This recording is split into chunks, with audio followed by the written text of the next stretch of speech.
Hello everybody, welcome to HealthHackers episode 23. I'm Gemma Evans, I'm a journalist and presenter here in the UK, and this is my series devoted to getting inside the minds of some of the most pioneering figures in health and wellness. My guest today is nutritional therapist Nicola Moore. If you are watching the video version of this episode, you can see her smiling next to me now. For the next half an hour or so, we're going to be discussing how to optimize female health and nutrition at the age of 40 and beyond. But before we do, I'm going to tell you a little bit more about Nicola's background.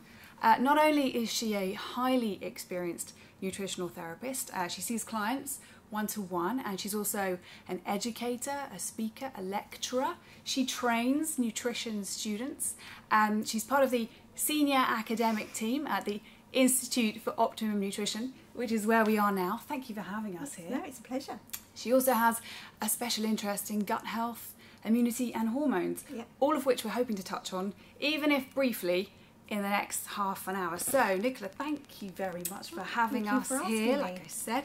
Full disclosure, everybody, I used to be one of Nicola's nutrition clients, and this is the first time we've seen each other in years. Yes, so it's a bit of a catch-up for us as well, even though we're being recorded, but you're all welcome. And the reason I wanted to discuss optimizing female health over the age of 40 is because I know that the majority of your clients are females over 40.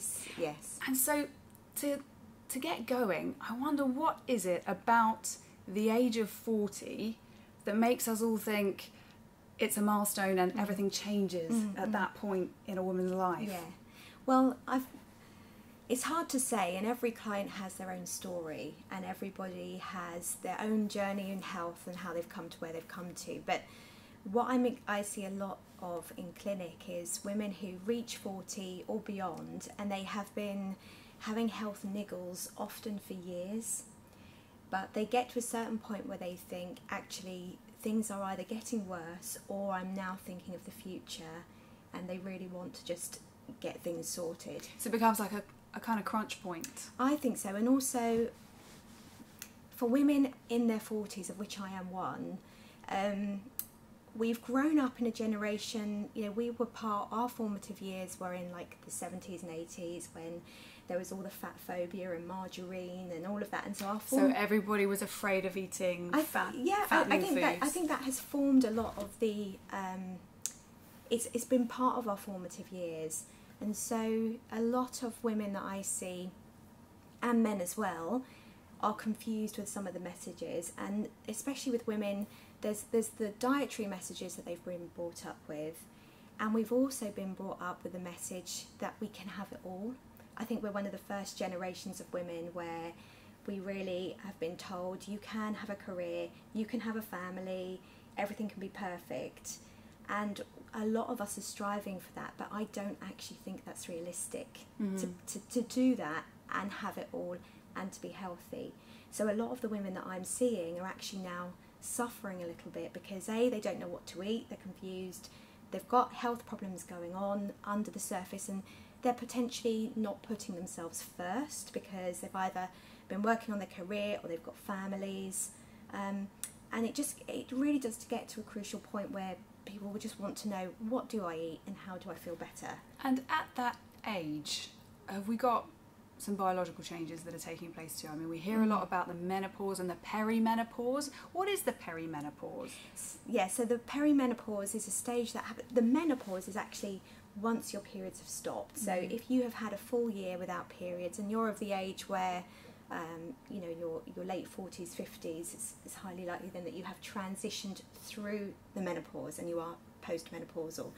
The perimenopause is the years leading up to that, and that can actually start from your 30s, and it can be very, very subtle, but there are nuances and changes in the hormone profiles that you see, and it really is to do with fluctuating levels of estrogen, peaks and troughs. So it's not that, generally speaking, as we get older, our estrogen levels, which is the hormone that's involved in what we consider to be our reproductive system, but it actually is way more complex than that, and estrogen has way many jobs than that in the body.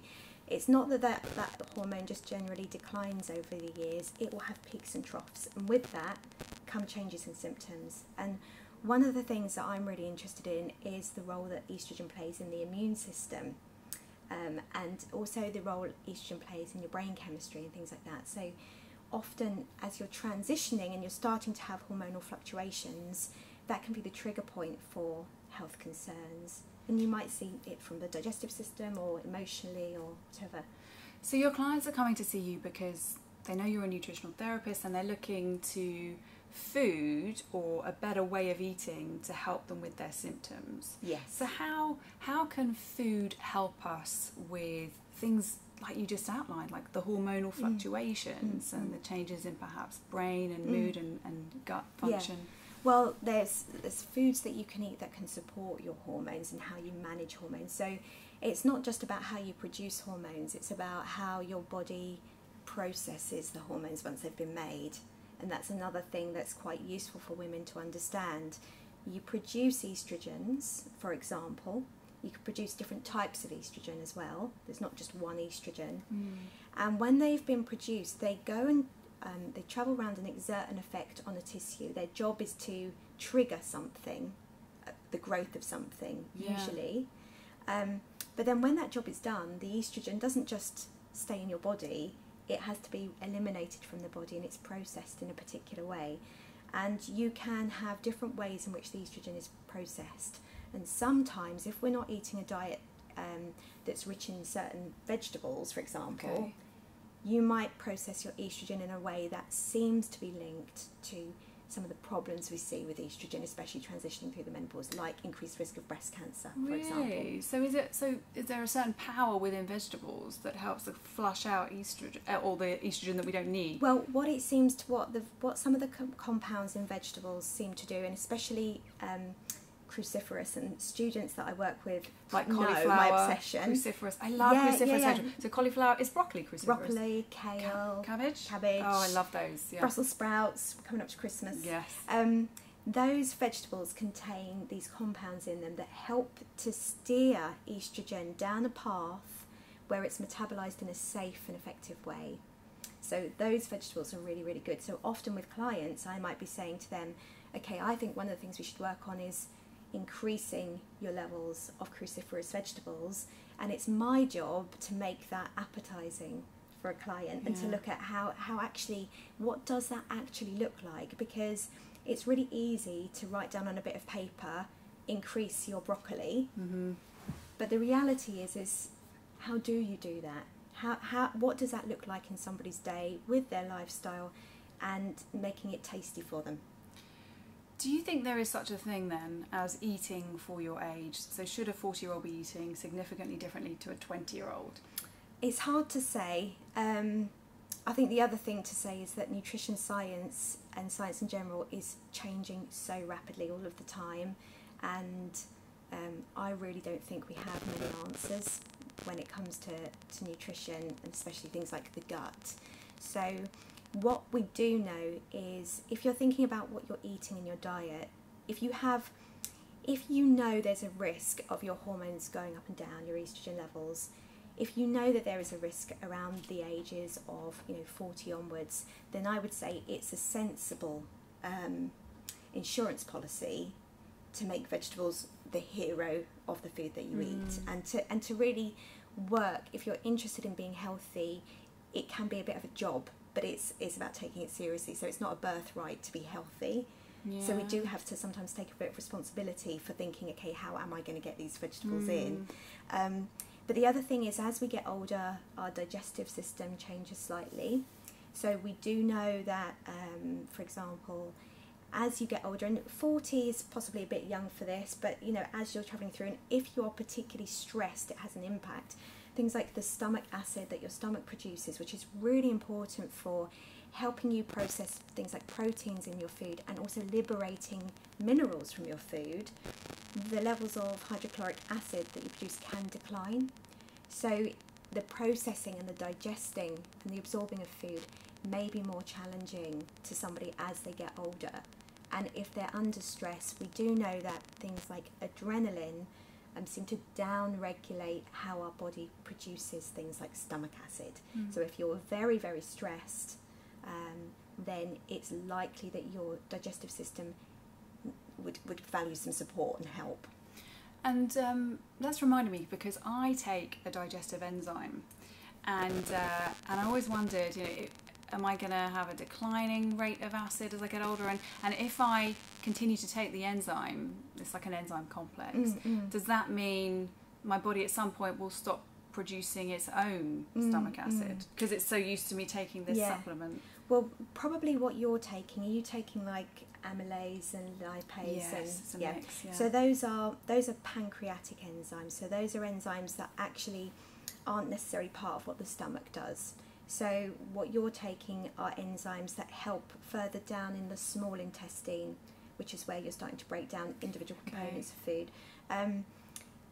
Things like, some people take things like hydrochloric acid supplements to help with stomach acid, but that's something I'm quite cautious of as a practitioner.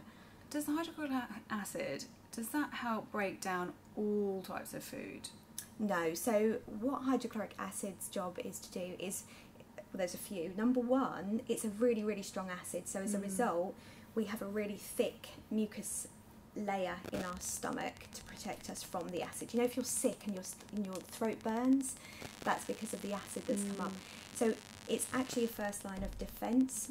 So it's so acidic that if you're eating something that has bacteria in it, you're hoping that if you've got good stomach acid production, there's a protection mechanism there. And also what it seems to do, or what it does, is it starts to denature or break down proteins. So for example, if you took an egg as an experiment in a lab and put it in a solution of hydrochloric acid, you would see that the egg would change and start to look like it had been cooked. And that's actually where the protein structures of the egg are being digested and manipulated to help with the digestion. So stomach acid is important for protein digestion specifically. But stomach acid I could talk about this all day, so if I'm getting boring, let me know. No, you're not boring me. If you're eating something and you haven't chewed very well, stomach acid cannot break through food. So if you've got a big piece of steak that you've swallowed quite quickly, the hydrochloric acid is going to work on the outside surface of what it finds and starts to break it down, but it's not going to be able to sort of break it through it. So it can be harder, and that's more challenging further down the digestive tract. Oh really? Is that why you say that you're quite cautious about using hydrochloric acid supplements? Well, I'm cautious about using hydrochloric acid supplements just because I feel that it's an acid, and it's very, very hard for us to really know. There are some, from a naturopathic point of view, there are some tests that people talk about that you can do to test if you have low stomach acid, but they are not they're not tests that have any validity, and they've not been. It's very hard to get a proper assessment on stomach acid. Requires quite a particular type of test that a gastroenterologist would do. My worry with people just taking stomach acid supplements or hydrochloric acid supplements without really knowing is that, what if they are producing enough, and what if that extra acid is going to cause some damage, or what if there's a problem with their esophagus, what if they have reflux and they have some inflammation or gastritis in their esophagus, what if the stomach lining is not thick enough from a mucus point of view. So I do have a bit of a problem with people just going and buying supplements without necessarily knowing. Well, that's something actually that I'd really love to chat to you about, and not just necessarily in terms of women over 40, but I do get a lot of questions from viewers and listeners to clear up the confusion over supplements. And it's also worth saying at this point that we're not giving out any medical advice here. With your health issues, please see your GP. Nicola's not prescribing anything for anyone. This is just an educational discussion. But supplements does really fascinate me, because I have taken supplements in the past, and there are so many different schools of thought, and including between the guests I've had on HealthHackers, some don't take any supplements, others say they take their kind of essentials like vitamin D, magnesium and fish oil, and then there are others who are on an array of supplements, different things. Where do you stand on supplements? Okay, I'm a fan of supplements in the right context, and I think that especially if you think about the sort of people I tend to work with are not necessarily people who are feeling great. Right. So often there might be some deficiencies. So I'm a fan of testing where possible. So I do quite a lot of blood testing to look for nutrient levels with clients. And then if I understand that there is a deficiency, then my job is to help assist that, and usually supplements is a way that can be really effective. But what I would do is give somebody a supplement program for a short period of time, and then we would retest so that we know where we stand. I don't think that there are some studies that have been done looking at supplements that have been quite alarming. So, you know, high dose particularly of certain single compounds seem to not always be that beneficial for health. And I am a very cautious person because I do think, A, I'm not a doctor, and B, there's a lot we don't know. So you can, you know, things like iron, a lot of people supplement iron if they're feeling low in energy, but it has such a narrow therapeutic range. So if you're low in iron, you will feel rubbish, but if you have too much iron, that's actually damaging. So it's really, really important to know where you stand with your nutrients before you do take supplements. But there are other things like, you know, I'm a big fan of using things like bile acids at the moment, you know, because that's where the research that I'm doing at the moment is taking me. So what would that be? That's a supplement? That's a supplement. So it's not a nutritional supplement. That's not like a vitamin or a mineral. But if I've done a stool analysis test with somebody and we've identified that they've got high levels of fat in their stool, you know, sometimes giving them a bit of a helping hand, which is actually providing them with some bile acids, which your gallbladder would usually provide for you. That can be, for a short period of time, that can be really, really helpful, and that can help somebody absorb the fats in their diet better. But it's about individual, personalised nutrition, and it's about taking that person's case history, doing some testing, and making sensible recommendations. Okay, yeah, we've got a question from a viewer. This is Eve on Facebook. Should a person eat less as they get older? Is this the reason we slowly and quietly, gradually put on weight and not notice until we see our summer holiday photos? So should someone eat less as they get older? Well, it's difficult to say, isn't it? I think that what I've identified with some people as they get older is their appetite naturally declines. It's a very... I can't answer that one way or the other, I don't think. Well, that's quite nice, really, because if there's not a general rule that you're telling us that we should all eat less, then that's quite positive for people who don't want to eat less. I think, I find it really, really difficult to answer generic questions a lot of the time because, and a lot of the time I am saying to clients, I don't know. I don't know the answer, and actually we don't know yet a lot of information. So it's about understanding what's going on for that client. So for the lady that wrote in, you know, what else is going on with her life, and how is food fitting into her life, and what is she enjoying eating, and actually is there more that she's eating? Is she eating more than she should be eating based on what her activity levels are, or you know, that kind of thing. I think the other thing to say, and this is something I'm challenged with myself as I'm getting a bit older, is that as we start to go through our 40s, we are actually designed to put on a bit of weight. Why is that from a biological point of view? Well, that's evolutionary. Well, that's because before we transition through the menopause and become postmenopausal, we're producing the majority of our estrogen from our ovaries, and they're part of our reproductive system. But as we become postmenopausal and after the menopause, we are not producing estrogen from our ovaries anymore. They've stopped functioning from a reproductive point of view in that way. So, but as I said earlier, estrogen is still really, really important for us. Our bones have receptors for estrogen. Our brain has receptors for estrogen. Estrogen's involved in the immune system. So our body still does need to produce estrogen. So what it does instead is it starts thinking, okay, at some point these ovaries are going to stop making estrogen, so I need to find another way.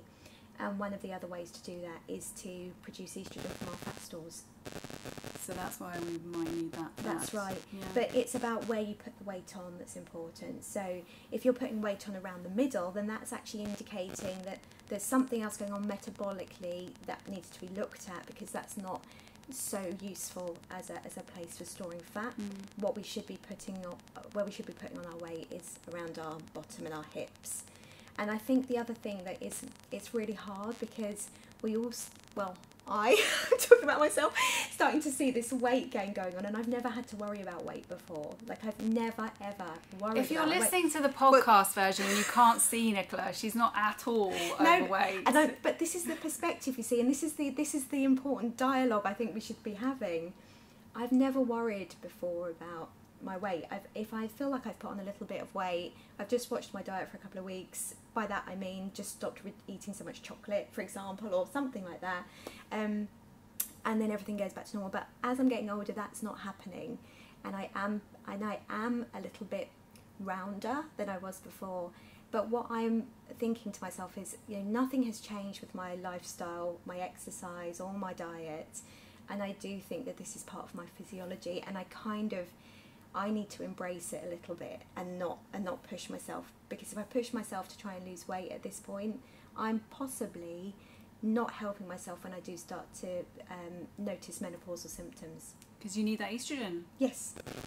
So embrace it. That's Not right. that you have anything to embrace at the moment. You're stunning and always as slender as I remember you. So let's talk a little bit about intolerances. Okay. Because I know you're very into gut health, immunity, and I just wonder, I feel like there's been a real rise in suspected intolerances, or people who think I'm going to quit that food and that food because it's just not agreeing with me. And I bet you have clients who come and see you and say, oh, I think I'm Yes. intolerant to X, Y, and Z. Yes. Yeah.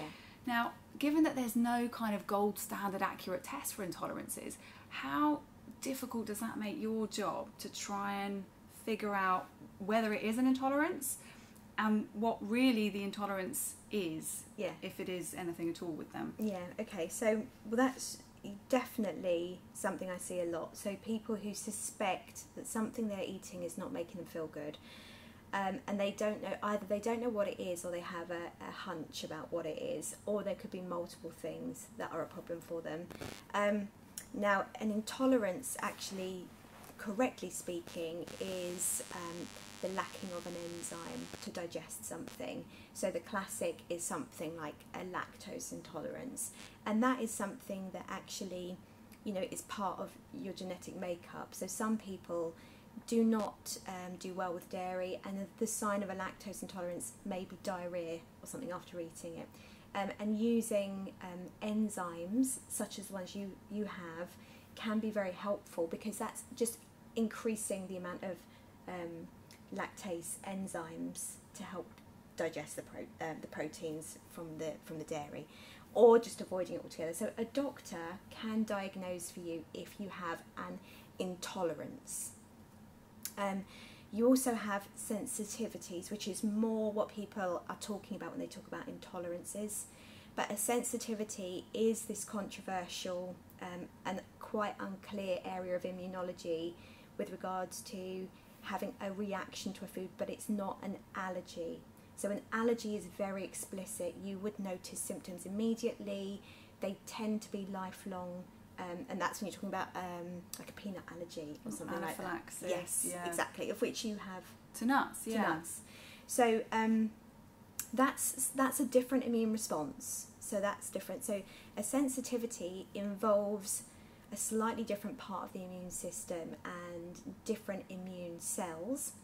But the controversy lies around the fact that these immune cells are things that we have to produce. They are actually part of a well-functioning immune system, and they help with something called oral tolerance, which is your body's immune system's ability to be able to take in and check a food and to give it clearance that it's okay with the immune system. So actually, these immune cells, which are referred to as IgG, they are important part of the immune system. But for some reason, some people seem to have elevated levels of these IgG immune cells to specific foods. And that has led people to think, is there a distinctive link here with the numbers of immune cells to this food and them having symptoms?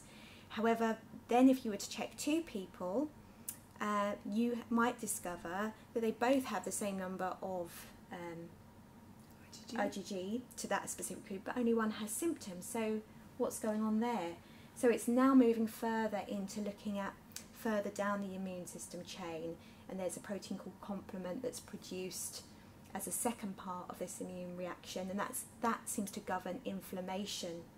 And so looking at that is actually probably a more useful thing to do. So I would look at complement with a client rather than IgG. Do you find that the symptoms of sensitivities are higher among women in their 40s and beyond? Well, what I'm seeing, the other thing probably to say is that what I say to clients when they think a food is not agreeing with them is also that you could have this sensitivity, but you could also be reacting actually to, because of the bacteria living in your small intestine potentially, that they're bacteria that are supposed to live in your colon, and they're not dangerous bacteria, but for some people these bacteria can start to live in the small intestine where they shouldn't really be. And these bacteria love eating our food. They really enjoy it and they thrive on the diets that we eat. And when they've eaten our food, they relax and release loads of gases. Right. And these gases can be very, very similar to the symptoms as a result of these gases can be very similar to that of a immune sensitivity. So it's unpicking with somebody actually what is going on. So you might think you've got an intolerance or a sensitivity when actually you've just got an abundance of bacteria that like to create a lot of wind. Yes, yeah, exactly. But then is that a sensitivity? Great. But could that be a sensitivity still? Like, oh, I've got these bacteria in my gut microbiome again. Yeah, well, I think, putting a name on it doesn't always really help, does it? I think it's just about knowing that there are some foods for some people that don't seem to agree with them. But my job is, rather than, I don't really subscribe to the whole taking foods out of the diet thing. It's not really the way I work, and I don't see that working for clients. So what I would prefer to do is look at what's going on with the client and think, how do we actually just restore balance with the digestive system, restore balance with the immune system, so that this person can enjoy a wide variety of foods and not have to worry about feeling rubbish when they eat things. That's the way I would rather go. But to go back to like women over 40, I definitely do notice that one of the triggering points for them getting in touch is that they've had niggling digestive problems for years, they've felt that certain foods don't agree with them, and then something just changes and things progress with speed. Maybe they might start getting reflux or heartburn or more abdominal pains, or the constipation that's plagued them for years is becoming worse, that kind of thing. When I spoke to you on the phone when we were arranging this podcast, we were talking about some of the annoyances within the nutrition sector today that you've ended up having to unpick and deal with. So for example, a client who'll come to see you after someone else who might have been a bit misguided has put them on a heavily restricted diet. Yeah.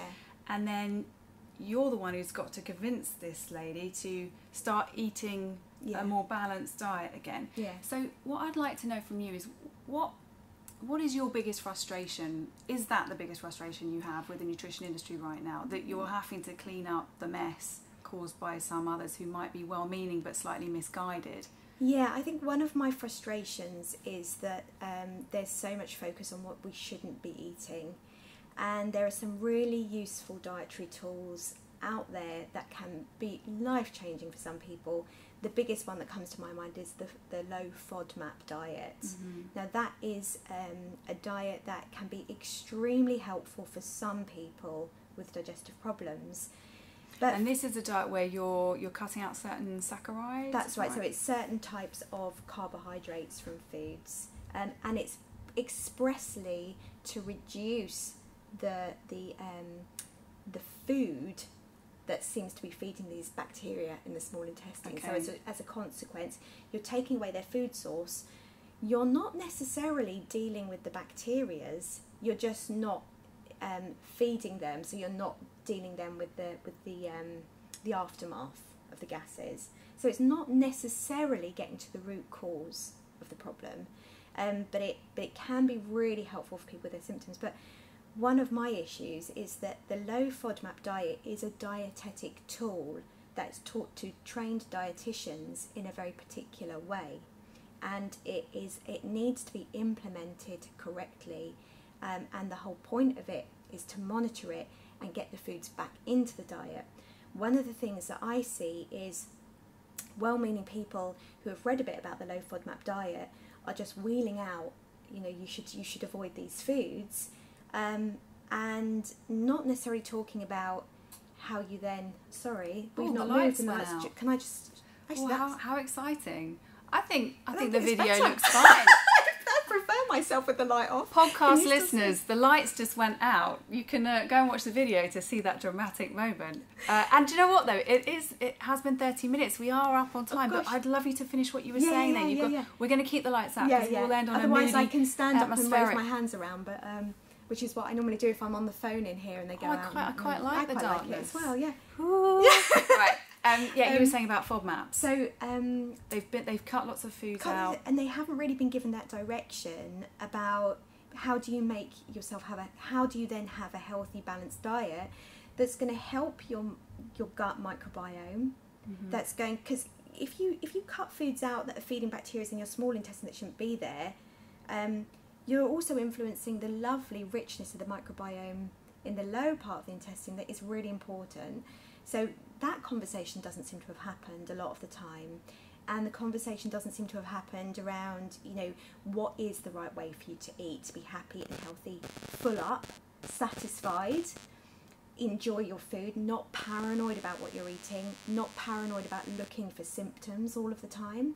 That conversation doesn't seem to happen. So as a result, people are left, and they might not then go back and see their practitioner for a while or if ever, but they remain on that diet. And it's the same with, there's a whole host of other sorts of restrictive dietary regimes out there that I think is a bit of a, I do have concerns around that, because also it's about people's relationships with food and people enjoying food and being happy and healthy about food. So really, if you can give the body some gentle tools to be able to help itself, then you're much more likely to have a positive result with somebody. Let's end on a positive. What would be your top 3 foods to include in a diet for optimal health? And I know that you hate generic questions. Yeah, I know, and also 3 is really hard. What if we went for, could you do 2? I'd need more. Oh. I mean, no, let's, it's easy. Veggies. I can do the top, they'd have to be vegetables. So number 1 would be broccoli. Okay, but you can make broccoli so tasty. You can add butter to it, salt and pepper. You can put... roast it. You can roast it. You can put lemon zest on top of it, olive oil, chili flakes. You can really make broccoli amazing. So broccoli would be number 1. Beetroot. Okay. I love beetroot because it really, really helps with the processing, the liver's processing of things in the same way that broccoli might, but slightly differently. But also, it's really good for constipation. So if you've got constipation, having like some beetroot every day can be really, really helpful. But also what I love about beetroot is you can have it sweet and savoury. So you can put it into sweet things, but you can also have it, so you can have it in a salad, you can roast it, so it's very adaptable. My 3rd one, gosh, this is a tough one, but maybe I'd go for asparagus, but it is seasonal. But asparagus has a lovely array of fibres in it that help your microbiome to be really happy. So that's a lovely, lovely vegetable. Would you call those 3 your kind of superfoods, or is that a cliche word? Well, they're super to me. They're not particularly trendy or exciting, but I, as you know, I love vegetables. So I think that and it's a shame because I wanted to talk to you about other things, but we'll have to do a follow-up episode at some point. Where can people find you? Because I know your Instagram page is stunning. You've got to go and have a look at the pictures. Is it at Nicola Moore Nutrition? Yes, at Nicola Moore Nutrition on Instagram. And are you on Twitter as well? I am, Nicola Moore NT. And you've got a Facebook page too? Yes, Nicola Moore Nutrition. Fantastic. Thank you, yes. Nicola, thank you for today. Thank you, it's been lovely. And thank you for everybody for watching and listening. If you're watching on YouTube, go and hit subscribe and leave us a nice review if you want to. And if you're listening on iTunes, go and subscribe in your podcast app on your iPhone, and then you'll get the next episode as soon as it drops. Bye bye. Thank you.